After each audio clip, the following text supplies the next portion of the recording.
Bitter cold, ice, and wind. That is not the forecast, but this time it's Bianna and I's idea of a good time as we scale the tallest peak in the Northeast. That's right. Ginger and I geared up for a trek up New Hampshire's Mount Washington with an elevation of almost 6,300 feet.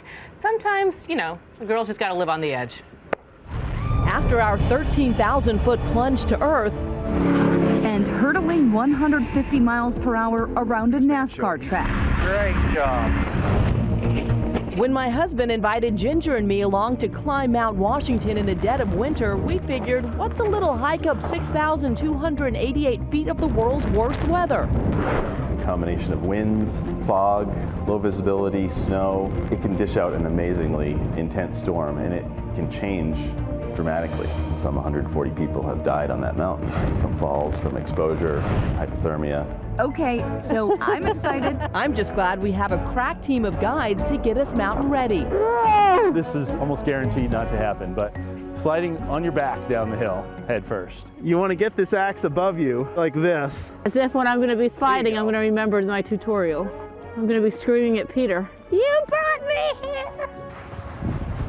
So having learned a few safety tricks, we got some R&R at the Mount Washington Hotel, and then got a bright and early start determined to best the mountain.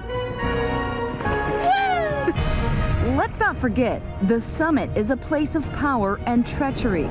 Year-round, the Mount Washington Observatory is staffed with volunteers who face winds over 100 miles per hour.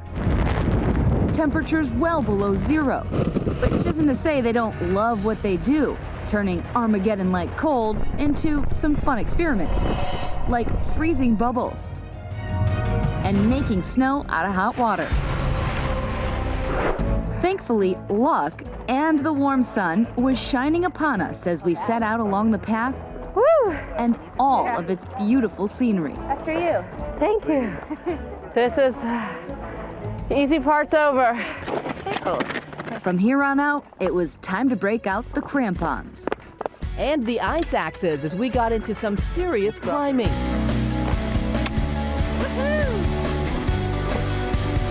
So worth it as we earn our first peek of the gorgeous view on this clear day. This is not a green screen behind us. It's all real. And after 4 hours of scrambling and huffing and puffing, my heart was pounding so hard the microphone picked it up. Not to mention braving those frigid temperatures. Freezing. We finally get some good news from our guide, Steve. All right, we're coming up to the final push here. Great. Here we are. Before you get any ideas about the so-called home stretch, take a look at it from this angle. This.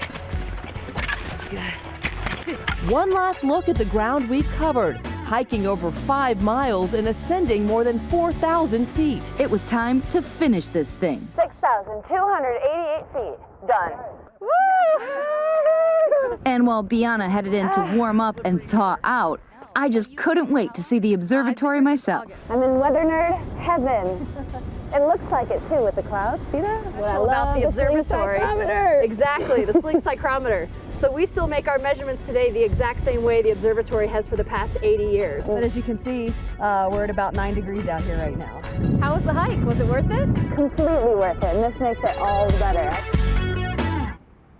A sling psychrometer on top of that mountain, really my dream. And I've got to say, we weren't the only ones hiking. Of course, our producer, Kenny, who's behind my camera right now, he was with us. Thanks to everybody that hosted us at Mount Washington. Bianna, you rocked on that climb. It was fantastic. So did you, Ginger. I cried a little, but we didn't include that in the piece, nor did we include Ginger's doing the yoga poses, but it was a little bit more difficult for me. And for those wondering at home, we did not climb down. We took a snowcat down, so it was only a climb up. I think well-deserved to take the snowcat down. Yeah. Very impressive. All worth it young for lady. the sling psychrometer. I can't even pronounce that. Ginger, thank you very much.